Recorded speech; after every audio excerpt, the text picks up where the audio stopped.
Hello my dear চুলগুলো, আজকে আমরা শিখবো ফুল অ্যাডার ইউজিং 4:1 মাল্টিপ্লেক্সার। কি করে 4:1 মাল্টিপ্লেক্সার ইউজ করে একটা ফুল অ্যাডার ডিজাইন করা যায়। তাহলে কি করতে হয়, আমরা 4:1 মাল্টিপ্লেক্সার ইউজ করে যে কোনো ফাংশন ইমপ্লিমেন্ট করার জন্য আমাদের কি করতে হতো? প্রথমে আমাদের যে মিন টার্মগুলো পেয়েছি সেই মিন টার্মগুলোকে প্রথমে আমাকে এক্সপ্যান্ড করতে হবে। আমাদের সামের ক্ষেত্রে দেখ মিন টার্মগুলো 1, 2, 4 এবং 7, সেই মিন টার্মগুলোকে আমরা খালি এবার এক্সপ্যান্ড করব। এক্সপ্যান্ড করলে আমাদের কি আসবে? 0, 0, 1, 2 কে এক্সপ্যান্ড করলে 0, 1, 0, 4 কে এক্সপ্যান্ড করলে আমাদের আসবে 1, 0, 0 এবং 7 কে এক্সপ্যান্ড করলে আসবে 1, 1, 1। আশা করছি কোনো সমস্যা নেই। তাহলে এবার আমরা কি করব, এটাকে ইকুয়েশনের ফর্মে লিখব। প্রথমেরটা এ, তারপরটা বি, তারপরটা সি, এ বি সি। তাহলে 0, 0, 1 তার মানে হচ্ছে এবার প্রথমেরটা হচ্ছে 0, 0, 1 তার মানে এটা হবে এবার বি বার সি। 0, 1, 0 মানে এবার বি সি বার। আমরা 1, 2, 4, 7, 1, 2, 4, 7 কে আমরা এখানে এক্সপ্যান্ড করে লিখেছি এবার বি বার সি। 0, 0, 1, 0, 1, 0 মানে হচ্ছে এবার বি সি বার, এবার বি সি বার। 1, 0, 0 মানে হচ্ছে এ B bar C bar, A B bar C বার। এবং 1, 1, 1 মানে এ বি সি। দেখ, আশা করছি বুঝতে পেরেছি। এবার আমরা কি করব না, আমাদের প্রথম দুটো তো এ বি, তাই তো? প্রথম দুটো হচ্ছে এ বি আর লাস্টেরটা হচ্ছে সি। তাহলে আমরা কি করব না, আমরা যেমন করছিলাম আগের ক্ষেত্রে, এই S1 আর S0টাকে আমরা ধরে নিচ্ছি এই দুটো ইনপুট এখানে আছে এবং আর একটা ইনপুট এই ওই ডেটা ইনপুটের ওখানে আছে। তাহলে এই দুটো আমরা এবি ধরে নিচ্ছি। তোরা বিসিও ধরতে পারিস, এসিও ধরতে পারিস, তাতে কোনো সমস্যা নেই। আমরা এবি ধরে নিচ্ছি ফর সিম্পলিসিটি। তাহলে এবি যখন 0, 0, এবি যখন 0, 0, সি এর ভ্যালু কত? সি এর ভ্যালু হচ্ছে 1। এবি যখন 0, 0, সি এর ভ্যালু কত? 1। তাহলে এবি যখন 0, 0 তখন আই জিরোটা আমাদের আউটপুটে প্রোভাইড হয়। সিলেক্ট লাইন যখন 0, 0 তখন আই জিরোটা আউটপুটে আসে। তাহলে এই ভ্যালুটা আমাদের আই জিরোটা আউটপুটে আসবে। এবি যখন 0, 0, সি এর ভ্যালু হচ্ছে 1 মানে এটা হচ্ছে সি। ঠিক আছে, নেক্সট এবি যখন 0, 1, সি এর ভ্যালু হচ্ছে 0। তাহলে 0, 1 মানে আই ওয়ানটা আসবে। তাহলে সি এর ভ্যালু 0 মানে এটা হচ্ছে সি বার। তাহলে আমরা আই ওয়ানটা হচ্ছে আই ওয়ান ইকুয়াল টু কত? আই ওয়ান ইকুয়াল টু হচ্ছে সি বার। এবি যখন 1, 0, সি এর ভ্যালু হচ্ছে 0। তাহলে এটা হচ্ছে সি বার। এবি যখন 1, 1 তখন সি এর ভ্যালু হচ্ছে 1। তাহলে সেটা হচ্ছে সি। তাহলে আই থ্রিটা হচ্ছে সি। দেখ, আশা করছি ক্লিয়ারলি বুঝতে পেরেছিস কি করে আমরা সাম ডিজাইন করব ইউজিং 4:1 মাল্টিপ্লেক্সার। এবার আমরা চলে আসি ক্যারির পার্টটাতে। নাও এবার আমরা ক্যারিটাকে এক্সপ্যান্ড করব। ক্যারির ক্ষেত্রে আমাদের মিন টার্মগুলো ছিল 3, 5, 6, 7। তাহলে 3, 5, 6, 7 কে আমরা যদি এক্সপ্যান্ড করে লিখি তাহলে আমাদের কি কি আসবে? 3 মানে হচ্ছে 0, 1, 1, 0, 1, 1, 5 মানে হচ্ছে 1, 0, 1, 6 মানে হচ্ছে 1, 1, 0 এবং 7 মানে হচ্ছে 1, 1, 1। ঠিক আছে, তাহলে আমরা এটাকে ইকুয়েশন ফর্মে কি লিখলে হবে? এবার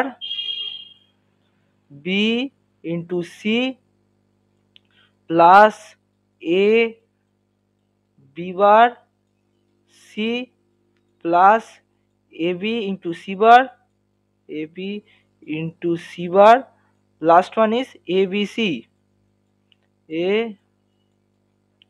ইন্টু বি ইন্টু সি। আশা করছি বুঝতে পেরেছি। এবার আমরা সেম ভাবে আগেরগুলোর মতোই দেখব। প্রথমে দেখি এ বি যখন 0, 0, দেখ এখানে 0, 0 কোনো কন্ডিশনই নেই। এ বি যখন 0, 0 তার জন্য কোনো কন্ডিশন এখানে নেই, কারণ এ বি এখানে কোথাও 0, 0 নেই। সো ওটাকে আমরা আপাতত বাদ রাখছি। এ বি যখন 0, 1, আমাদের এ আর বি যখন 0, 0 আমরা এখানে লিখে নিই তাহলে তোদের সুবিধা হবে। এ বি যখন 0, 0 তখন আমাদের আউটপুটে সি এর ভ্যালু কিছু নেই, আমাদের জানি না কি। নেক্সট এবি যখন 0, 1, এবি যখন 0, 1 তখন দেখ সি এর ভ্যালু কত? সি এর ভ্যালু হচ্ছে 1। এবি যখন 0, 1, 0, 1 মানে আই ওয়ানটা যাবে, তখন সি এর ভ্যালু হচ্ছে 1। সি 1 মানে সি এর ভ্যালু হচ্ছে সি নিজে। ঠিক আছে, নেক্সট এবির ভ্যালু যখন 1, 0 তখনও দেখ সি এর ভ্যালু 1, তখনও এটা হচ্ছে সি। ঠিক আছে, এবার নাও এবির ভ্যালু যখন 1, 1 তখন সি এর ভ্যালু একবার 0 একবার 1, সি এর ভ্যালু একবার 0 একবার 1। এবার আমরা দেখছি, দেখ এ বি যখন এবি যখন 1 আর 1, এবি যখন 1 আর 1, সি এর ভ্যালু একবার 0 একবার 1, এবি যখন 1 1, সি এর ভ্যালু একবার 0, সি এর ভ্যালু 0 মানে সি বার, দেখ সি এর ভ্যালু 0 মানে সি বার, আর এখান থেকে সি এর ভ্যালু একবার 1, তাহলে সি এর ভ্যালু একবার 1 মানে সি, তাই তো? তাহলে সি বার প্লাস সি কত হয়? আমরা বুলিয়ান ল অনুযায়ী শিখেছিলাম C bar plus C equals to হয় 1। দেখ আমরা যদি অতটাও না মাথা খামাই, আমরা এই দুটো থেকে দেখ সিম্পলি এবি কে কমন নিতে পারি, এই দুটো থেকে আমরা সিম্পলি এবি কে কমন নিতে পারি। এবি কে যদি কমন নিই তাহলে আমাদের ব্র্যাকেটের মধ্যে কি পড়ে থাকছে? সি বার প্লাস সি, তাহলে সি বার প্লাস সি কত হয়? আমাদের বুলিয়ান ল অনুযায়ী C bar plus C equals to হয় আমাদের 1, তাহলে C bar plus C equals to হয় 1, তাহলে এই পার্টটা খালি এবি থেকে যাচ্ছে।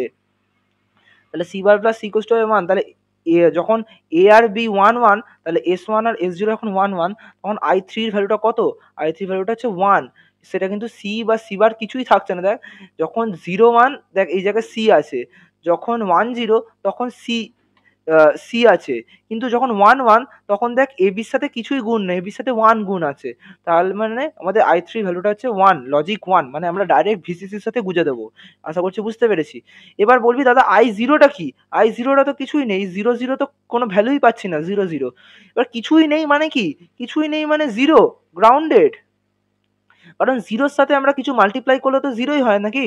আমরা তো এটা লিখতে পারি, বল ধর এবার ইন্টু বি বার, ধর আছে এবার ইন্টু বি বার মানে কত? এবারও জিরো, এটাও জিরো, বিটাও জিরো, ইন্টু যদি আমরা জিরো লিখি তাহলে ভ্যালুটা তো জিরোই হয়, জিরোর সাথে কিছু গুণ করলে তো ভ্যালুটা জিরোই হয়। তাহলে আমরা কি ধরে নিতে পারি? এবার বি বার যখন আছে তার সাথে ভ্যালুটা জিরো গুণ হয়ে আছে, তার মানে কোনো ভ্যালু যদি ওখানে না থাকে আমাদের মিন টার্মে, তার মানে আমাদের আই জিরোটা কত আছে? আই জিরোটা আছে হচ্ছে আমাদের জিরো, কারণ আই জিরোটা আমাদের মিন টার্মে অ্যাভেলেবেলই নয়, অ্যাভেলেবেল নেই মানে ওই ভ্যালুটা হচ্ছে গ্রাউন্ডেড, তাহলে এটা হচ্ছে জিরো। তাহলে আশা করছি বুঝতে পেরেছি। আই ওয়ান আর আই টু আমরা সি আর সি দেবো, আই থ্রিটা হচ্ছে লজিক 1 মানে ভিসিসি, আর আই জিরোটা হচ্ছে জিরো মানে গ্রাউন্ডেড। আশা করছি বুঝতে পেরেছিস যে কী করে আমরা ক্যারিটাকে একটা 4:1 মাল্টিপ্লেক্সার দিয়ে ডিজাইন করতে পারি। সামটা আমরা আগে দেখিয়েছি, এবার আমরা ক্যারিটা দেখালাম। আশা করছি বুঝতে পেরেছিস কী করে করতে হয়। যদি তোদের মনে এখনো কোনো সমস্যা থাকে তাহলে কমেন্ট সেকশনে আমাকে জিজ্ঞেস করতে পারিস। ओके चल मिलते हैं अगले क्लास में, bye bye. If I make you crazy, just take it easy.